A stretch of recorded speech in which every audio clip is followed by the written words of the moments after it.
and welcome to Warm Hugs with Suzanne. I am Suzanne Mann, and I am honored to be with everyone here today. It has been quite a while, and I have rebranded. Now, I have chosen Warm Hugs with Suzanne as my new podcast branding because I wanted the podcast to not only encapsulate better who I am, but also hopefully set the intention for what I hope every episode will be. My hope is that every episode will leave you feeling at ease, feeling the warm heartedness from myself and from my guest, and also feeling that sense of community.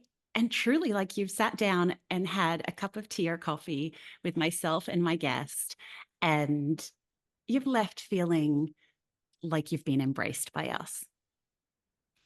Now, I just wanted to start this podcast as well with this topic of community. I thought, with that being my intention, what better way to start? So, I wanted to introduce to you a person who I see as a true community builder where I live, Ms. Michelle Kinghorn. Welcome, Michelle. Thank you, Suzanne, for having me here. It is so beautiful to see you here today. And so today I'm going to be discussing quite a few different things with Michelle. We're going to not only learn a bit more about her, but we're going to be talking about things like the importance, why it's important to have a community, find your tribe, maybe how it might look different for all of us, or possibly like look at things like how you might be able to take that role of being a leader of a new community within your where you live, and also tips for finding what your community might be in this online centered world. And before we get into all of that, though, as in the past, we're just going to start with a check in. And the reason why we do a check in is that it's my hope that I'm sort of planting a little bit of a seed for everyone that whenever you sit down with someone or a group of people to have a deeper or lengthy conversation, that it might be the way that you start as well, because I feel that it is really important to just check in to see where everyone is sitting emotionally before you start. So I'd like to ask you today, Michelle, how are you checking in? I'm great. I'm a mom, so my day-to-days are, it revolves around my kids drop off at pickup times, and when they're in school, I'm able to get work done, and that's really fulfilling for me. And I'm just regaining my identity back, and I'm going at 10 times the speed, just to kind of like catch up. And I feel like once you become a mom and you move away to a different country, you become, so and so's wife, so and so's parent, so and so's mom. And I'm really passionate about bringing back that sense of purpose and identity to, all women, and every parent to embrace, their previous passions, maybe pick up like projects that they couldn't do before because life got in the way. And life has always got in the way, but I could never complain because we're very happy, we're active, and we're forging relationships nonstop, whether that be with other people or activities and passions and stuff. So yeah, I am really well, thank you. How are you, Suzanne? Thank you, Michelle. I love all of that. I am checking in. I'm checking in really well today. I have recently started a new course that I'm taking with Emory University. And I am really excited about this because not only do I feel like it's going to help me with my learnings, but it will hopefully then help me to pass those learnings on to my friends, my family, and ultimately to everyone who's listening through the podcast as well. So it's something that I'm checking in really well because I just had a Zoom call with the course earlier this morning. So thank you for that. Yay, that's so good to hear. Now, Michelle, can we start by could you just tell us a little bit about yourself, about your background, and maybe about what part the greater community has had in your upbringing and bringing you to where you are here today? So I'm gonna answer those in two parts because I think and I hope I hope you have all day to hear my whole story, but I'm just going to try to fit it in into the time frame that we have because I think my background, my family, my upbringing that has played a huge role in how I live my day-to-day life today and the things I choose to do, the things I opt in on. So I was really blessed because I have been a global citizen since a very young age. I was born in Toronto, but moved back with my family to Jakarta when I was about 5 years old. I remember having my sixth birthday at McDonald's there. My mom is Canadian Indonesian, and her background is in finance. Um, in fact, my whole family is made up of bankers and financiers, and I'm the only one who has gone rogue and went for creative industries instead. My dad is American. He was a Georgetown and Rice University genius. He speaks multiple languages, including Arabic. My parents met Wow. in Singapore, and we moved there when I was about 9. And Singapore is a melting pot of multiple cultures and nationalities as we know it today. But when I had moved there, it was still a very local island. It was unusual to see foreigners in certain parts of Singapore.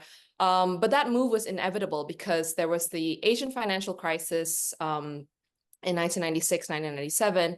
And if you didn't know, the mess in Indonesia was so multi-layered. And as ethnic Chinese Indonesians, we were pretty much like being headhunted. And this was a large percentage of the population. So a lot of Chinese Indonesians left and moved to Singapore.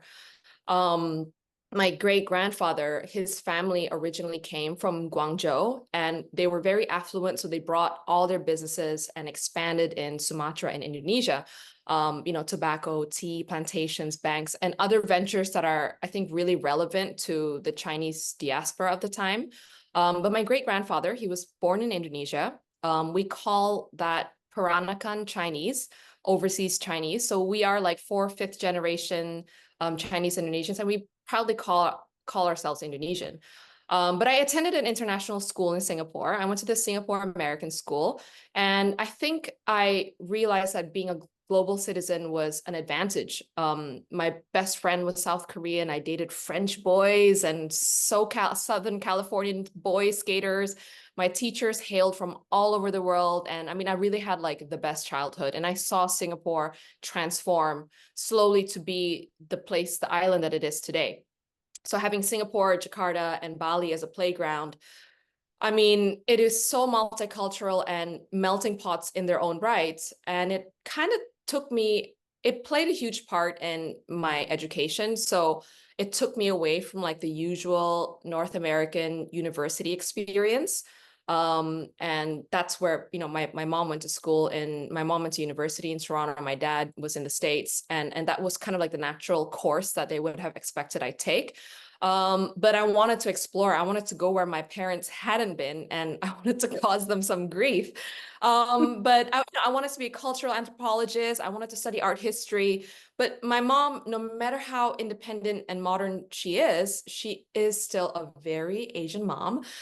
So even when she let me pursue the dream, like she still wanted me to have like a sense of reality for like post university.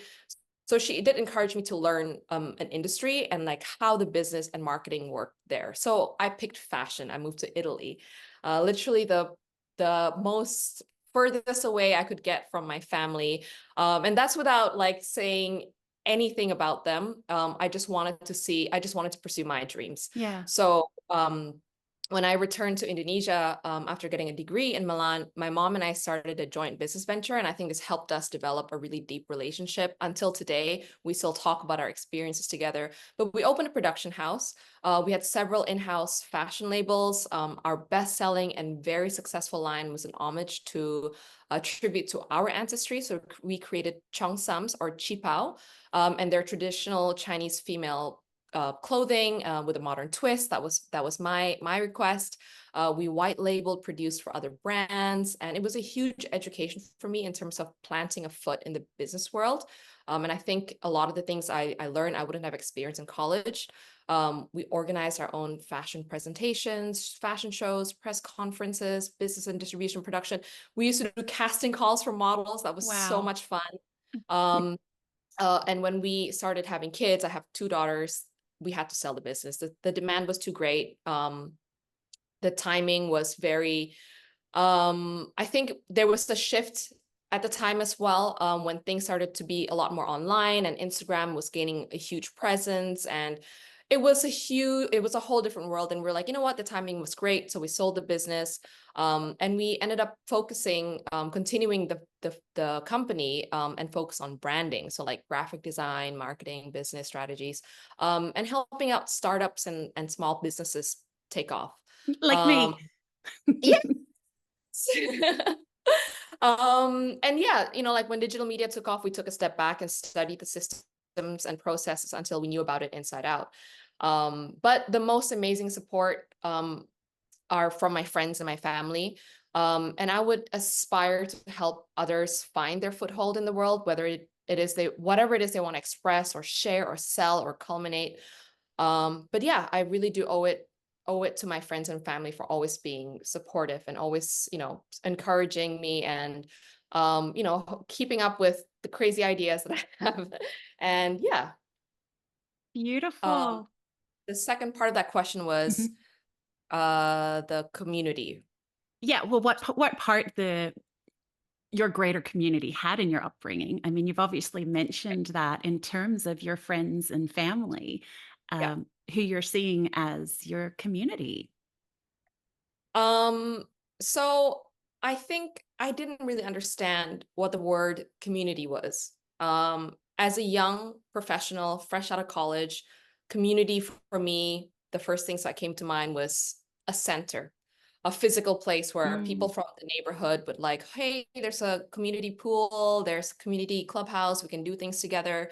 But I was first exposed to individuals, to people and business transactions that the true meaning of community didn't ring right to me until much later on. And I used to categorize people by their industry. So like, fashion mm, world people, F&B people, finance people, and homemakers, even anything. And there are always stereotypes attached to those. And I realized, and the pandemic actually gave me a lot of time to reevaluate what really is meaningful in our short time here on Earth, and that is in connections. We are so conditioned to group people by race, ethnicity, religion, career, income, class. It just seemed too shallow for me. And obviously, I was in the fashion world as well. And it was very, I don't want to say superficial because that is a really negative word to describe the industry. But I realized later on that the value in friendships and relationships, it isn't in our like political inclinations or anything like that, but what really makes us happy and who we can share that with, like regardless of their background. And I think that really cultivated in like a new culture of kindness for us as individuals and as a family, as a unit. We moved here to the Bahamas and we experienced community like never before. um and yeah, it's I think your community are your people, they're your tribe, they are who will spread your word and spread your message and be there to support you, and you would do likewise. um and our community growing up was always around family, and we had a huge family in Jakarta. And that family grew into people who weren't even blood related, like friends and stuff. And I think that has helped us um, prepare ourselves to be expats, especially as a family. yes, I I totally agree with all of that, and I think maybe something I would add to it as well. And I absolutely love that you had that transition in understanding, and I think it's probably helped. Hopefully, it's helped listeners as well to understand what I'm even meaning by community, because it's that connection. And I think for me, something that's really important as well is that the people in your community are your safe space. Yes. And I guess to explain what that means as well is that there is that trust there. It's sort of like, I guess, I mean, often people who are part of my community are like my counselors. You know, 100%. they're the people that you can really You can share your talk to, you speak that's the same right. language, they definitely understand your problems and they can relate to it and they can give you insights and even advice on how to do certain things because, I'm sure there nearly everyone in my community is probably more experienced in many things than I am. And yeah, you can always turn to them for advice, for help, rely on them. Yeah. That's right. That's right. And I feel, well, I guess that leads me into my next question for you as to why do you think it's so important or beneficial to find that community of like-minded people? And I guess the question, which leads me to the question as well, of do they have to be like-minded? I will always talk about community as like the second step of friendship. And friendships for me personally, it used to be about having company, like Mm, to do things with so I'm not alone. And I would have called anyone who was available, like, hey, let's go shopping, let's go to the movies together. It used to be about having people to say hello to during like fashion related events. And God, I was so young and inexperienced that I actually perhaps even forged relationships that were more toxic than not, So I think being like-minded, it helps weed out all the things that don't serve you your purpose. It fosters a sense of connection, mutual understanding, and belonging, like you said. Shared values and goals, they create unity. And I think it mhm. makes it easier to work toward like common objectives. While offering mutual support. And that could start with something as simple as friendship and going somewhere for lunch. And, being, people call it sixth sense, but it'll be like, hey, let's go for lunch. What do you think we should have? And you both answer sushi. I'm like, yeah, okay. I love the idea of the sixth sense, but I also like how you know what your friend wants to eat at a certain time. But this sense of alignment, this sense of alignment, like this like-minded community, I think it provides a really nurturing environment where like collaboration can flourish, communication is smoother, and individuals inspire one another to grow Mm, and succeed. And I think that's a really, really good community. And this sense of alignment, it helps build trust yes, and it creates a really comforting sense of belonging where people feel understood, supported, and motivated. Um, while diversity is really valuable, like-mindedness forms a really strong foundation for meaningful relationships and a thriving community. definitely. Definitely. And one of the things that occurs to me when we're talking about it, though, is well, we are two women discussing this. And I do have male listeners as well. And I guess there's part of me that wonders, obviously, this is just our opinions, but is community as important for men as it is for women? Because in general, it does seem that women are usually better at forming that community or feel that they need it, whereas men can often shy away from it. What are your thoughts on that? Um, I think community is really important. You could be an introvert, but still thrive in the support of a community.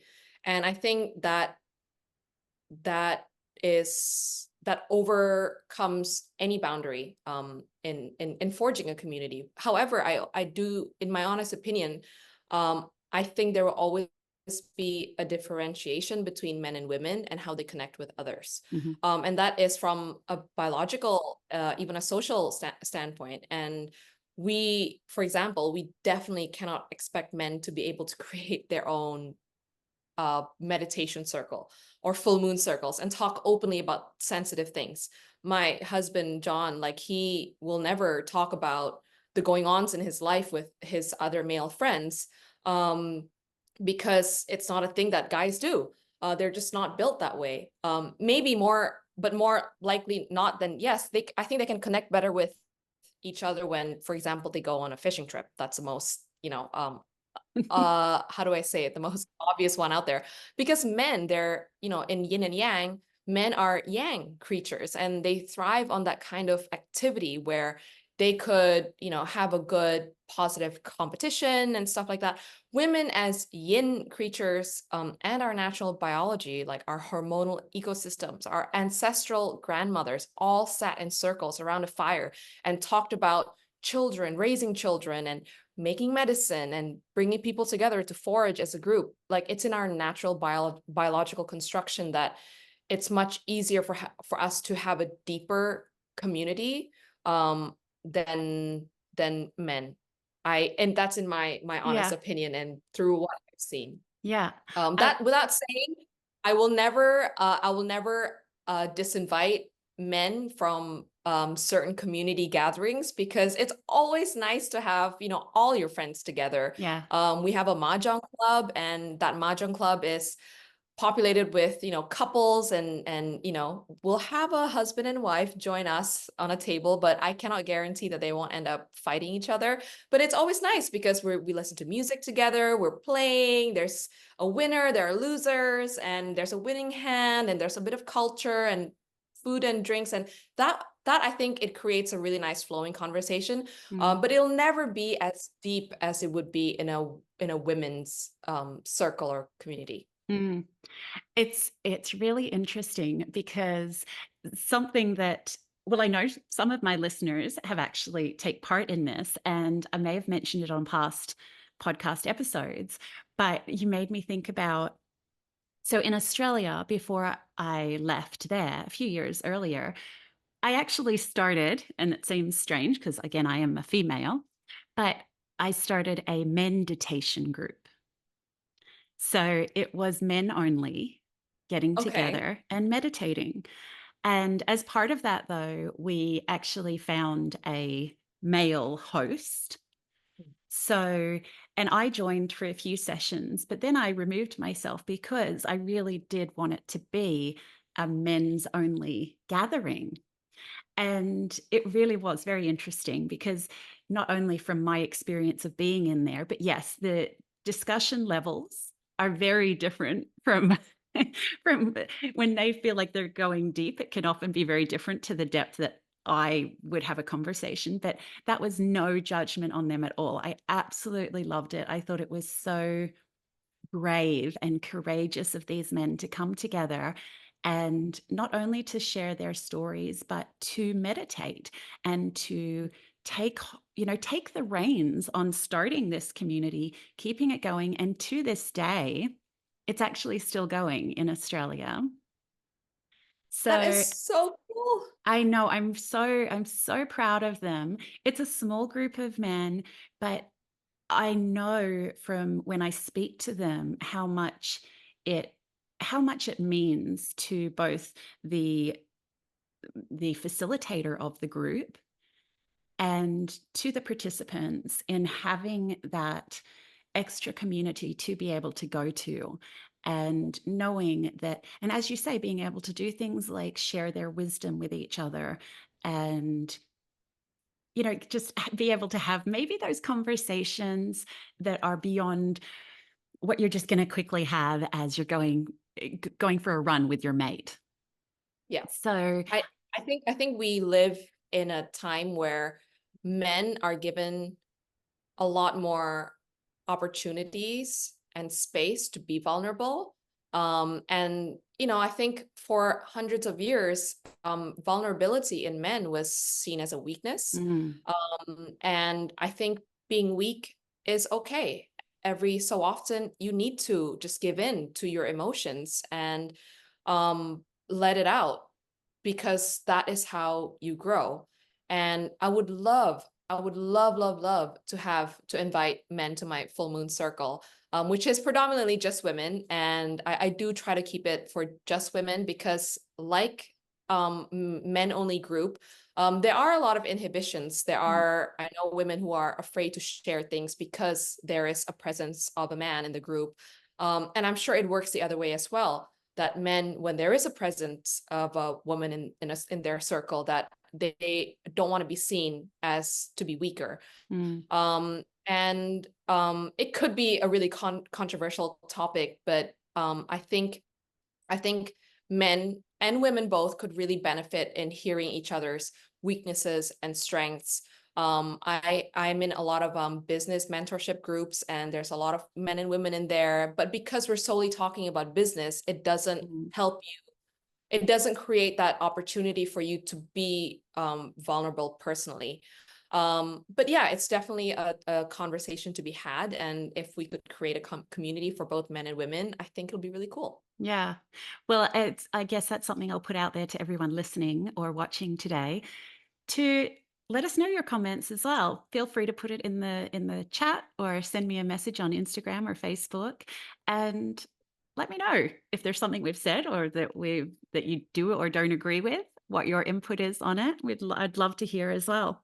Now, you have mentioned a few times the full moon circle, Michelle, and this is really for me a big, I mean, you do so many things, but it's a big focus for me in regards to how I see you as a community builder. I was just wondering if you could maybe explain to everyone what that actually is, and how, what your inspiration was to start it and how it is to run it. What is this thing, a full moon circle? Are you Um, howling at the moon? we can do that too sometimes. But I first heard about full moon circles like years ago. It's a new age thing. People get together, they do yoga, they do meditation, they do sound healing. And I thought it was such an intriguing activity to do as a group. And it kind of tests your boundaries and how far you would go out of your comfort zone if you've never done any of the above. So I attended a few in Bali, and it was mainly just meditation and sound healing. And in Bali, there are a lot of people who travel there for, their yoga. What do you call it? Yoga, not adventures. I can't find the word. Retreats? Retreats, yes, retreats and training. We do a lot of yoga teacher training there. So it is a huge there's a huge space for a lot of that. But I enjoyed it. I loved it, and I wanted to be able to do it on my own. Um, so I have been doing full moon circles.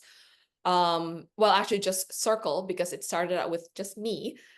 Indonesia is a very spiritual place. It has ancient animist beliefs, naturalism, tribal mentalities, but it's also very religious. Indonesia is the most Muslim populated country in the world. And as a global citizen, I embrace all spiritualities and all religion, and I even practice some independently to bring me closer to my friends and family, those who practice different things. But I needed something, and I needed that kind of spiritual development that didn't revolve around an established set of rules. I needed a free way to like really explore my soul, who I was. I just had a baby, and I didn't really know like what I was anymore. And I couldn't say this to anyone. I could speak to my friends, I could speak to my mom, and I could speak to my husband, but I needed some place that was a little bit more intimate. Like I needed it to be a lot more relatable, a place with no judgment, a place where there was no like bias. I needed spirituality, but I didn't need religion at the time. And so I started off on my own, knowing how religious people can be in Jakarta. I didn't want to give them the perception that I was like practicing witchcraft or some crazy black magic, which people do perceive these full moon Mm, circles to be. And I don't fault them, because there are many I've seen that are very, very witchy and very, new age, and it's amazing. It's gorgeous. But anyway, it grew over time, and I realized that it would be really nice to do it with my girlfriends.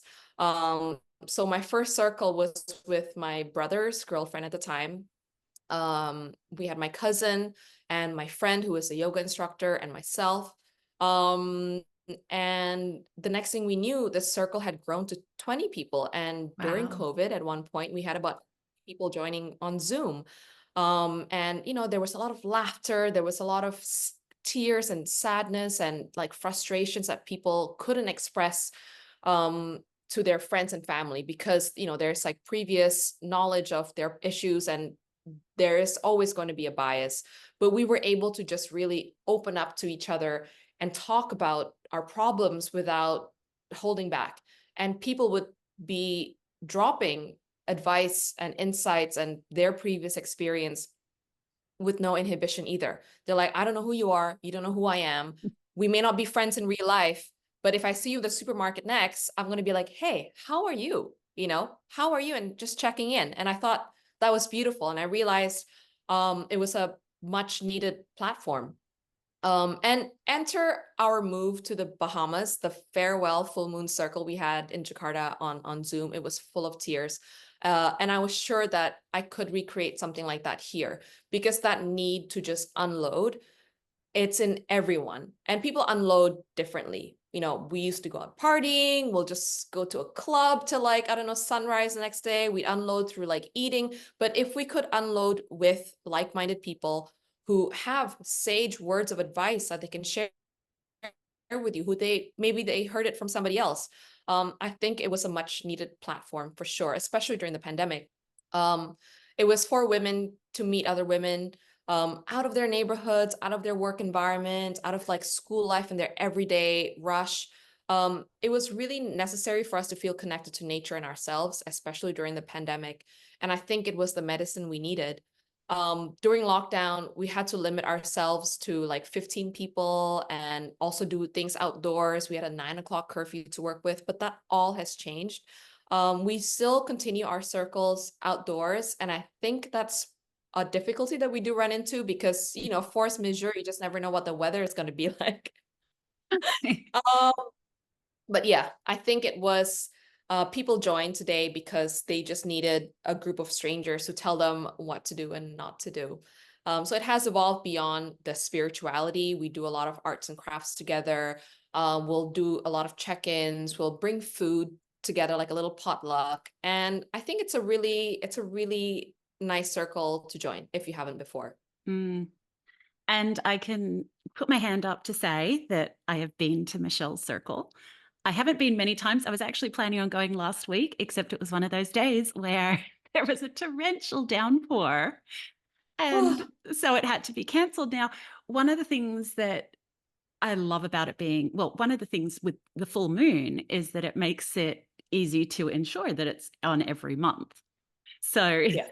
but again, it's not something that is a necessity. You can just have a circle. I guess I'm thinking in terms of like if someone was hoping to run it. And as you say, I feel like, for example, when I was getting ready for Michelle's full moon circle last week, I was feeling a bit anxious because there's this beautiful list that goes out and everyone says what they're going to bring. And I'm like, I don't know what to bring.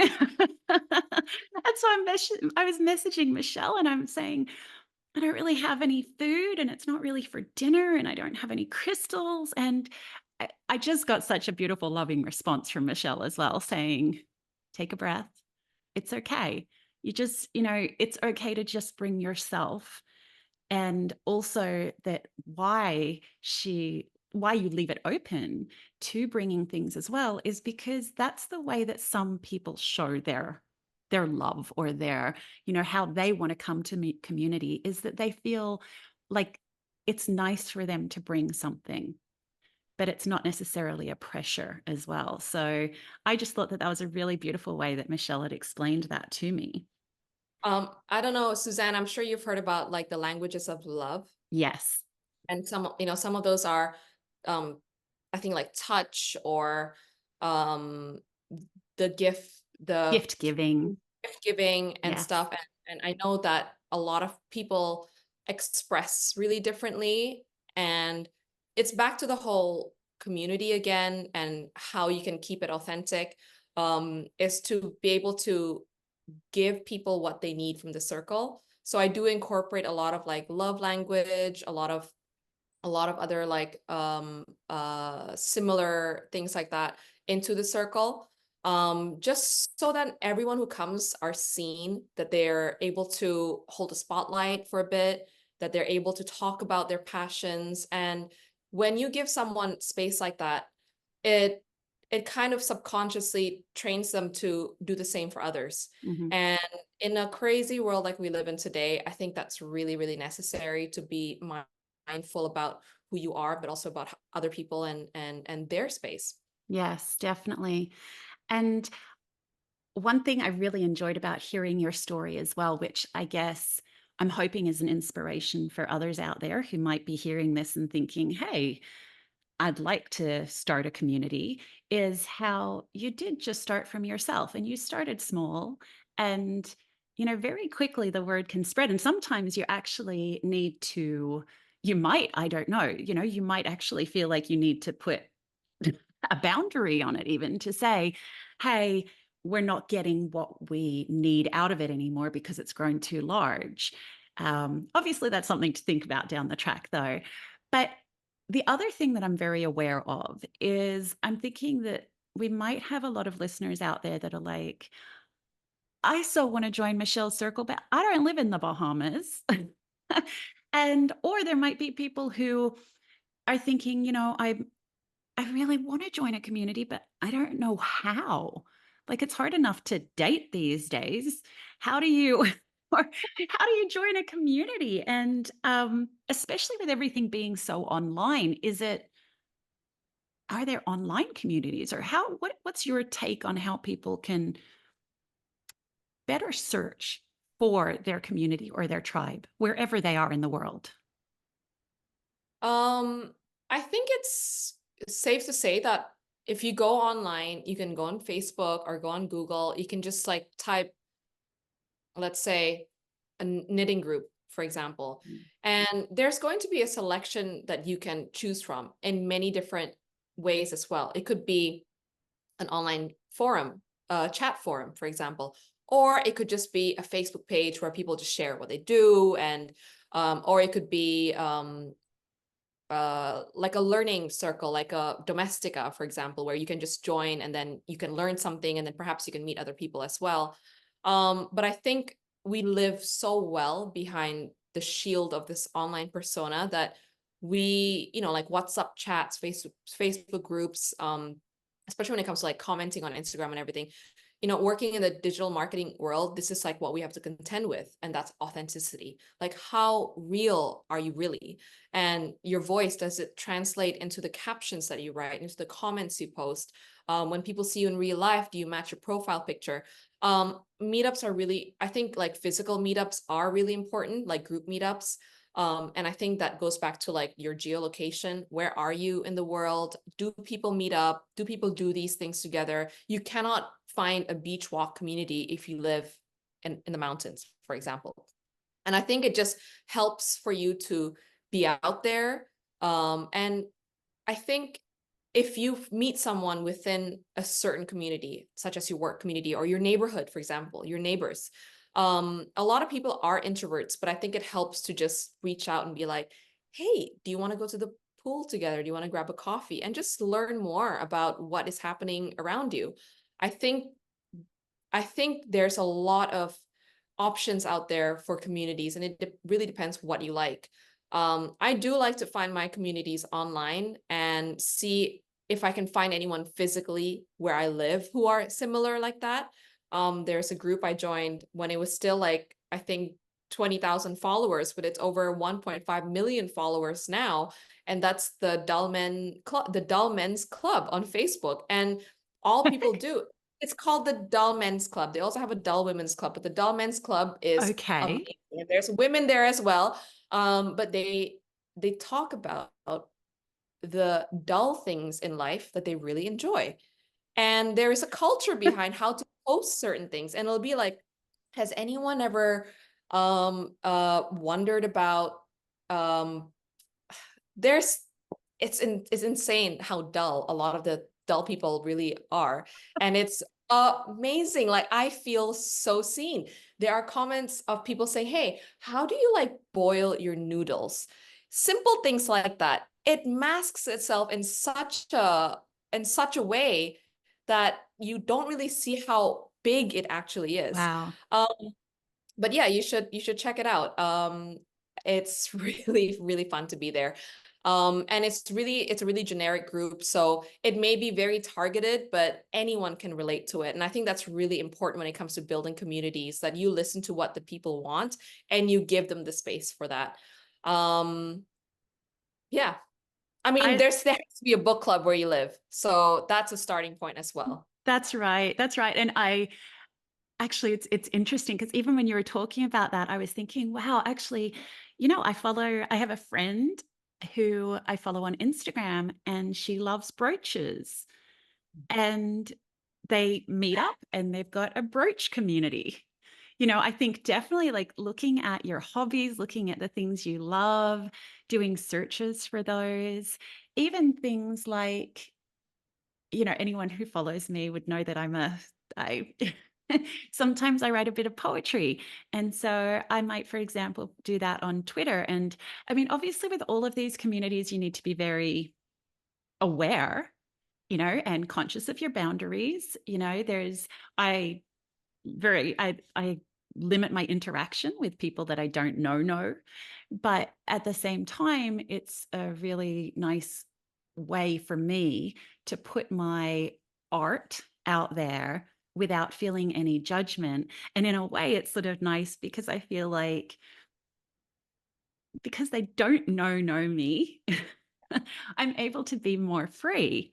So I think with all of these things, maybe it's just, I hope from this conversation as well, maybe again, it's that seed planting that I'm saying that if you're not feeling that you are part of a community, maybe it's just something that might help you, whether it's with your mental health, whether it's with you physically, it might even be a gym, something like that. And just giving you maybe that extra little push to show that you do need to actually take some initiative yourself often. Yeah. Eh, Yeah, I definitely think you need to put yourself out yeah, there. Um, I would like to say I'm quite introverted in a lot of things. I don't really talk about my day-to-day very much with my friends and family. I'm always usually just like a single unit, but I do feed off of my community.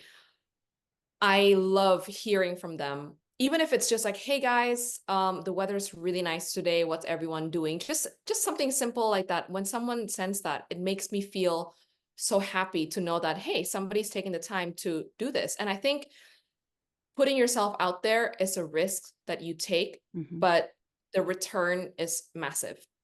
Because your message or your poetry or your tweet, it's a beacon for somebody to find you, somebody who is like-minded, just like you, somebody who's maybe shy like you are, maybe someone who's a budding poet like you are. Um, and I think that is really, really mm, beautiful. And I think there's a lot of dark sides of the internet today, and there's a lot of negative aspects of it. But I think there's also an equal amount, if not more, positive things coming out of the internet. And of course, you need to know your boundaries. You need to know how far you can take things, and you don't want to be stereotyped. So, and it's really easy to become a victim online as well. yeah, So, I think group physical meetups is really good after you found your initial community online, when you search on your search engine, and when you meet them in real life. I think that's when you realize, oh my gosh, like I am so thankful for the people who are geeking out over knitting and cooking and books with me. yeah, yeah. It's beautiful. So Very empowering. you may be a searcher for community, or you may decide to be a leader. And just know, I guess, just know, just like with me starting this podcast, with Michelle starting her full moon circles as well, her circles, that it may fail, but it's going to fail completely if you don't even try. Yeah. So hopefully this is maybe like a call to action to give it a go, or lead one yourself. Um, I just I wanted to talk to you just really quickly about what you're working on now, how people can follow you, whether they can, how they can keep in touch. I'm always working on things. I may have a toxic productive trait. I can't just sit down and just chill. And that's so ironic living here in the Bahamas. You know, you think, oh, island life is slow. You can go to the beach. I think the last time I went to the beach was like last 2 weeks ago, perhaps. But I'm always working on things. I have several internal brands that we use like to play around with. For example, Lore Curio is my crystal, and we have a lot of offerings for spiritual development, personal development. We have Mermaid Ink, and we create and sell fabric mermaid tails, and our clients are all over the world. The biggest is in Australia. And Island Align is where I curate experiences and communities. And the biggest project that I'm working on right now is called Lore Weaver Creatives. And I'm working on a women-led agency where we help brands and businesses develop their online presence, their business strategies, experiences, and more. The team is all around the world: Nassau, Singapore, Jakarta, London, Toronto, and we are 100% women run. We have graphic designer, data analysts, user experience strategists, business development, 3D animators, like all of it. And a lot of these women are homebound moms, and we help empower them by involving them in projects. And many are also working, desk jobs, and they just need the opportunity to develop and grow and explore through the projects that we're involved in. And I'm really, really passionate about that, about creating a community that is not just like-minded, but also that is empowering, that we can help each other, feel fulfilled and find your identity again, or go back to a project that you stopped working on because life kicked in. And I guess that circles back around to the start of our conversation. It really does. Now, I'm going to put all of those, anyone who's listening, anyone who's watching, I will put all of those Instagram and or Facebook links on the write up for the episode so that you're quickly able to figure out how you can stay in touch or follow Michelle. I have to say a special thank you to Michelle, because when I put my hand up earlier saying that she was helping with small businesses, that really does include me, because when you see this episode, you will see with the rebranding my new logo. And Michelle helped me to develop that. And so I'm really grateful for that, and helped me with all of my graphics and everything. Because as a small business woman who does not have a lot of IT experience, and especially graphic stuff, I needed some help there as well. So I really appreciate Michelle. And in following her on Instagram, I have to say, like, Michelle is just really cool.